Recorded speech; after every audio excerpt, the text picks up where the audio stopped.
नमस्कार दोस्तों, मैं हूं नवीन पाटीदार और आप देख रहे हैं वॉइस एमपी। नीमच में अखिल भारतीय किन्नर महासमाज का एक विशाल सम्मेलन नीमच में हो रहा है, जिसमें कई राज्यों से किन्नर समाज से जुड़े लोग यहाँ पहुँचे हैं, पदाधिकारी यहाँ पहुँचे हैं। उनसे बात करें किस तरह का सम्मेलन है और सम्मेलन के आखिर क्या कारण है कि नीमच में जो है सम्मेलन किया जा रहा है। दीदी, बात की जाए आखिर ये सम्मेलन की आवश्यकता क्यों पड़ी?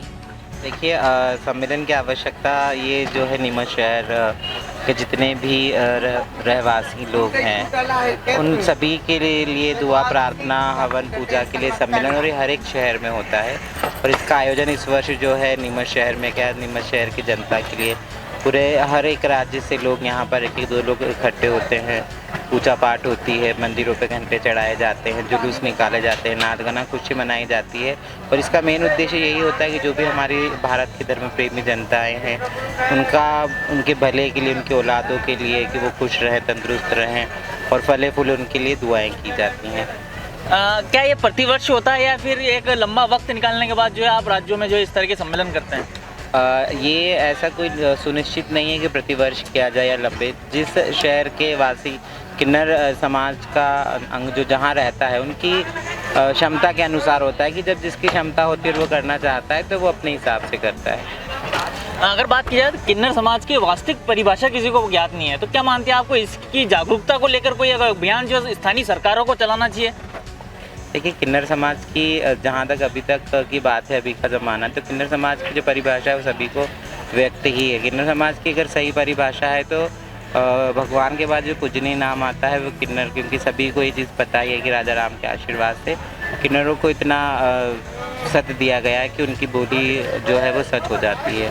तो भगवान के बाद जो दूसरा पूजा था वो किन्नर समाज, और इसका उल्लेख हमारे पुराणों में भी है जहाँ देव दानव और किन्नरों का जिक्र किया गया है। तो उसकी मुझे नहीं लगता कि किन्नर शब्द किसी परिभाषा का मोहताज है। अगर बात की जाए तो किन्नर समाज की देवी कौन सी है, अगर हमारे दर्शकों को आप बताएं। जी, किन्नर समाज की कुल देवी जो होती है बहुचरा जी होती है, जिनकी की मुर्गे पर सवारी है। माना यह जाता है कि जो सबसे पहले किन्नर वंशज रही हैं वो बहुचरा ही जी थी, तो वही उन्हें हमारी कुल देवी मानी जाती है। क्या आप ये मानते हैं कि प्रदेश राज्य तमाम जो राज्य सरकार है वहाँ पर किन्नर कल्याण बोर्ड का एक गठन होना चाहिए ताकि जो है सरकार और आपको जो है एक बड़ा फ़ायदा इससे मिल सके?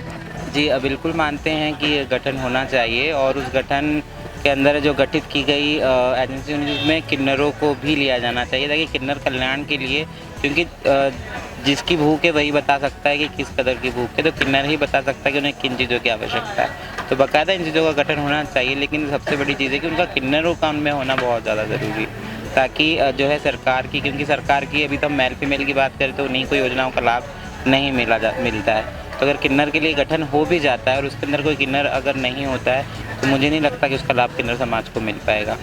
ये जो बोर्ड बनाया जाए उस बोर्ड में आपके समुदाय से ही जो है अध्यक्ष चुना जाए। साथ ही अगर बात किया है तो उसे लेकर जो है सरकार इस एक पहल करे और आपके समाज के लोग जुड़े, तो इसे आप भी जो है स्थानीय, अगर बात किया आपसे लगातार हम देख रहे हैं तस्वीरें आपकी सोशल मीडिया वायरल होती है, तो स्थानीय मंत्री जी यहाँ पर आए थे, विधायक यहाँ आए थे, तो क्या उनके सामने आपने बात रखी है कि किन्नर कल्याण बोर्ड का गठन किया जाए, सरकार और आप भी हमारी बात वहाँ तक पहुँचाए, इस तरह की बात रखी? देखिए, इसको बात रखने की ज़रूरत नहीं, क्योंकि जहाँ तक मेरे नॉलेज में ऑलरेडी इस चीज़ का गठन हुआ है। काफ़ी छत्तीसगढ़ से लेकर के छत्तीसगढ़, तमिलनाडु और दिल्ली के अंदर संस्थाओं का गठन हो चुका है। मध्य प्रदेश में इसका होना बाकी है और शायद हो सकता है कि वो बहुत जल्द हो जाएगा, क्योंकि जो हम प्रस्ताव उस चीज़ का रखते हैं जो नहीं होती, और ये ऑलरेडी जो है कानून में आ चुका है, तो होगा गठित, होना चाहिए।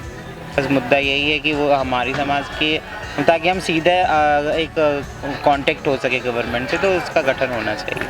आप ये मानते हैं कि आपको समाज में तीसरे रूप में देखा जाता है, तो आने वाले वक्त में चुनावों की बात किया है, एक आपके लिए अलग से आरक्षित सीटों को जो है यहाँ पर लागू करना चाहिए ताकि आप लोग भी उस तरफ जो है अपना प्रतिनिधित्व कर सकें?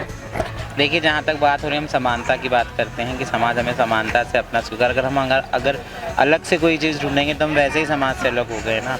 तो अलग से कुछ नहीं चाहिए हमें कि अलग से कोई चीज़ की जाए, बस हमें जो हमारा अधिकार है उतना मिले, उतना ही काफ़ी है। किन्नर समाज में विवाह भी होते हैं, तो किस तरीके से विवाह? या ये तो मुझे नहीं पता, मैंने नहीं सुना आज तक कि किन्नर समाज में विवाह होते हैं। हमारा जो किन्नर है दूसरे किसी समाज में होते हो तो मुझे नहीं पता। किन्नर समाज में किन्नरों का जन्म ही सिर्फ लोगों की खुशियों में शामिल होना और उन्हें दुआएं देने के लिए हुआ है।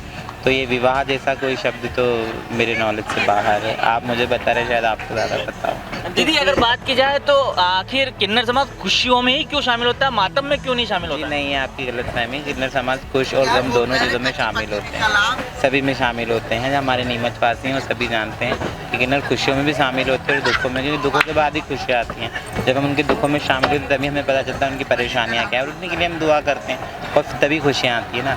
जैसे कि एक औलाद का ना होना बहुत बड़ा दुख है, जब उन्हें मिलते हैं कि उन्हें औलाद नहीं हो रही, उसका आशीर्वाद देने के बाद उन्हें औलाद हो, जब हम दुख में शामिल हुए तभी खुशियों में शामिल हो पाए ना, ऐसा है। आप क्या अपील हमारे इस चैनल के माध्यम से, दर्शकों के माध्यम से कहना चाहेंगे, किस तरीके से आप अपील सरकारों से करना चाहेंगे, जनता से करना चाहेंगे? जी बिल्कुल, सरकार से तो मुझे कुछ अपील नहीं करनी, बस मेरी जनता से ही अपील है कि जिस तरह अभी तक किन्नर समाज को वो इतनी इज्जत और प्यार देते आए हैं, वो सदा ऐसे ही देते रहें। और मैं उन लोगों के लिए, कि पूरा किन्नर समाज उन लोगों के लिए दुआ करना चाहेगा कि भगवान उन्हें खूब खुशियाँ दे, तंदुरुस्तियाँ दे, और जैसे वो आज तक हमें किन्नर समाज का पेट भरते आए हैं और हम उन्हें दुआएँ करते हैं, वे वैसे ही बना रहते हैं। आप पूरा नाम क्या लिखते हैं दीदी, कहाँ से आप हैं? जी मेरा नाम माही किन्नर है और मैं आष्टा के आगे हरदा शहर से हूँ। तो देखा आपने, हमने किन्नर समाज के जो पदाधिकारी उनसे बात की, किस तरीके से जो हमारे सवाल थे तमाम अगर बात की जाए, किस तरह का ये सम्मेलन है, साथ ही अगर बात किया जाए सरकार को किस तरीके से किन्नर कल्याण बोर्ड का गठन करना चाहिए, साथ ही अगर बात किया है तो किस तरीके से किन्नर समाज जो है लगातार अपनी मांगों को लेकर भी जो है बात करता है, साथ ही अगर बात किया किस तरह का ये सम्मेलन, इसे लेकर उन्होंने जो है बारीकी से हमारे दर्शकों और हमको बताया। मेरे सहयोगी अंकित के साथ नवीन पाटीदार की रिपोर्ट।